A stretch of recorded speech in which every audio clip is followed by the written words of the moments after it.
Hello everyone, welcome back to our channel Bioverse the universe of biology. और आज हम जानने वाले हैं कि क्रोमोसोम पे किसी एक पोजीशन को आप नेम कैसे करते हैं। ठीक है, अब सबसे पहले तो ये बताइए कि क्रोमोसोम पे अगर कोई एक स्पेसिफिक पोजीशन है तो उसे हम क्या कहते हैं? उसे हम कहते हैं जीन। ठीक है, क्योंकि क्रोमोसोम की एक पोजीशन ही तो जीन है। क्रोमोसोम की एक स्पेसिफिक पोजीशन, इसी को तो हम जीन कहते हैं।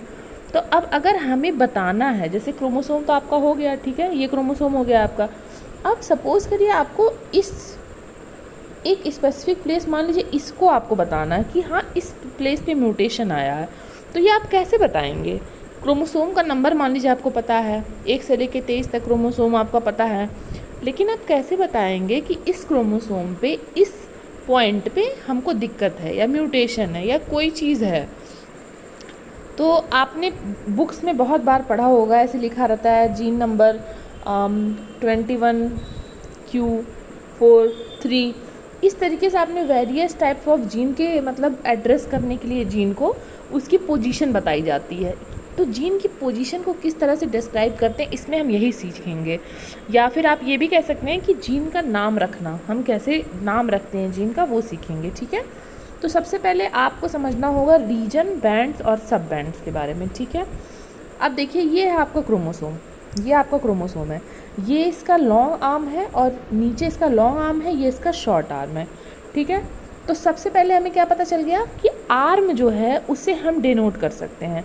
सपोज़ करिए ये क्रोमोसोम नंबर 21 है। ठीक है, क्रोमोसोम नंबर तो हमें पता है कि अलग अलग क्रोमोसोम के पेयर को अलग अलग से हम बताते हैं, नंबर के बेसिस पे बांटा गया है। अब क्रोमोसोम के अंदर चलते हैं, देखते हैं क्रोमोसोम के अंदर कैसे कैसे हम पोजीशन को डिफाइन करेंगे। तो सबसे पहला जो डिस्टिंक्शन है वो क्या हो गया? आर्म के बेसिस पे, कि लॉन्ग आर्म और शॉर्ट आर्म। इस यहाँ तक कुछ नया नहीं था, यहाँ तक हमें चीज़ें पता थी कि अगर आपको ऊपर की चीज़ें बतानी होंगी तो आप क्या बोलेंगे? 21P। और अगर नीचे की चीज़ें बतानी होंगी तो क्या बोलेंगे? 21Q। ठीक है, लॉन्ग आर्म, शॉर्ट आर्म।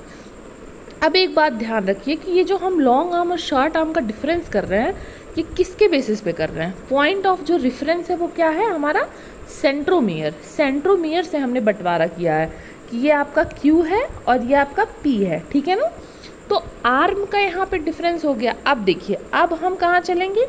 अब हम चलेंगे आर्म के अंदर। ठीक है, सपोज करिए मतलब ये आपका Q आर्म है। ठीक है, अब इसके अंदर क्या क्या हो सकता है? इसके अंदर अलग अलग रीजन हो सकते हैं, मतलब कि आर्म फर्दर किस में बटेगा? रीजन में बटेगा। जैसे आप ऑर्गन पढ़ते हैं, ठीक है, ऑर्गन बटता है टिश्यूओं में, टिश्यू बटते हैं सेल में। इसी तरीके से आर्म आपका बटा किस में बटा? टिश्यू समझ लीजिए इसको। रीजन्स जो हैं अलग अलग, ये टिश्यू हो गए। ठीक है, तो यहाँ पे आप रीजन को भी किससे डिनोट करेंगे? नंबर से ही, 1 2 3 4। ठीक है, अब लेकिन इसमें एक पॉइंट है कि हमेशा आप गिनती किधर से शुरू करेंगे? जिधर से सेंट्रोमियर रहेगा। ठीक है, तो Q आर्म के लिए गिनती जो है इधर से स्टार्ट होगी और P आर्म के लिए इधर से स्टार्ट होगी। ठीक है, हमेशा जो सेंट्रोमियर के सबसे पास रहेगा वो 1 रहेगा। ठीक है ना, तो अब आपका हो गया Q1 Q2 Q3 P1 P2। ठीक है, अब हमने रीजन में भी बांट लिया आर्म को। अब हम चलेंगे रीजन के भी अंदर। अब समझिए, रीजन के भी आप अंदर आ गए। अब जब आप रीजन के अंदर आएंगे तो क्या मिलेगा आपको? बैंड मिलेगा। ठीक है, सबसे पहले Q1 यहाँ तक आप पहुँचे। अब Q1 के भी अंदर 1 2 3 4 5 या फिर जितनी भी बैंड्स वहाँ पर पॉसिबल हो सकती हैं। ठीक है, तो उसका भी रेफरेंस कहाँ से लिया जाता है? सेंट्रोमियर से। जैसे इस वाले रीजन का ये 5 बैंड हो गया। ठीक है, फिर नेक्स्ट रीजन पे जब हम चलेंगे, नेक्स्ट रीजन पे चलेंगे, मान लीजिए रीजन नंबर 2 पे आए, तो फिर से 1 2 3 रहेगा। जिधर सेंट्रोमियर रहेगा उधर से ही हमेशा गिनती शुरू होगी। ठीक है, तो समझ रहे हैं आप बात को? जैसे Q1 का 1, Q2 का 1, इस तरीके से Q2 का 1 2 3 हो जाएगा, फिर Q1 का 1 2 3 4 5 हो जाएगा। इस तरह से आप एड्रेस करेंगे। तो यहाँ तक बातें क्लियर हो गई बैंड तक। अब पहले यहाँ तक समझते हैं, फिर हम सब बैंड के भी आगे जाएंगे।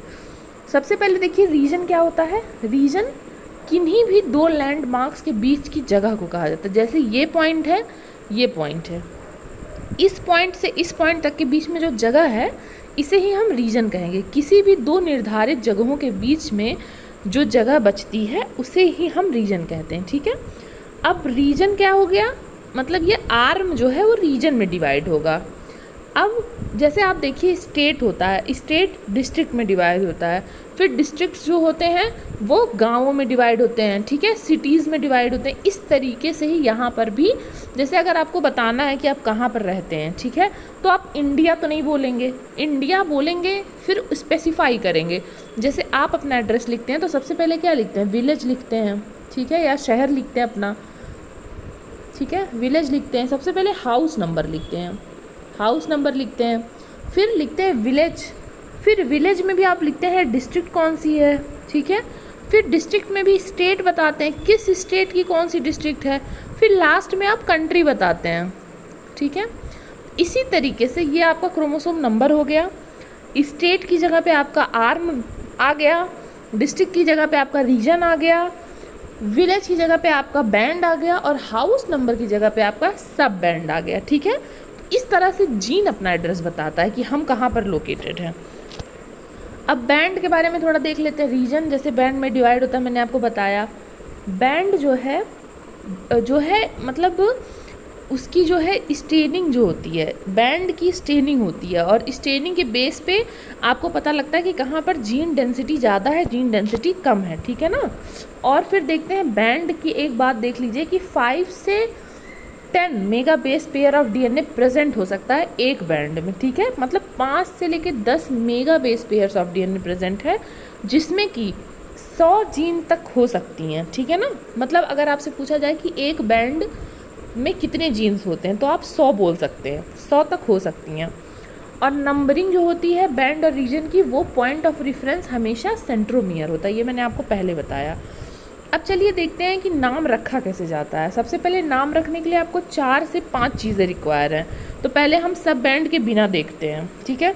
सबसे पहले क्रोमोसोम नंबर आपको पता चल गया, फिर आर्म कौन सा है पता चल गया, फिर रीजन नंबर कौन सा है और बैंड नंबर कौन सा है। ये जैसे एग्जाम्पल के लिए मान लीजिए क्रोमोसोम नंबर 21 है, आर्म है उसका P, रीजन नंबर 1 है और बैंड नंबर भी 1 है, तो उसका नाम क्या हो जाएगा, 21P11। 11 नहीं पढ़ेंगे, 21P11, ठीक है ना।